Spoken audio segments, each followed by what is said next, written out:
सांग माने निज स्त्री को इज्जत दियो सम्मान दियो एवं भल पाओ कारण गोटे नारीर इज्जत नवा तो ये दुनिया बहुत सहज कथा कि हृदय रखी सम्मान सहित जीवन सारा पोषिया हो गोटे मर्दपणिया कारण तार जीवन आरंभ हुए आम ठारे आउ जीवन श्रेष्ठ आमरी पाखे ही होता है कारण सी तार बापा माँ भाई भौणी समस्त को सबुदिन पर करी जन अजणा हाथ धरिकी आम सहित रही आसी जाए तो ताकू टे सम्मान जब जीवन दे पारे ना ताठू मूल्यवान आ किसी नहीं हुए तो सी आज आमको भल न पाई पारे कि से दिने बुझब हुए तो से आम ये दुनिया थिबा कि नथिबा सेटा पर कथा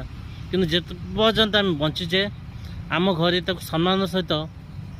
सम्मान देवा सहित ताको टिके भल पाइबा दरकार से निश्चय बुझब डेरी बुझब बुझब निश्चय। जय जगन्नाथ। ये मुन भागवत मत लिखा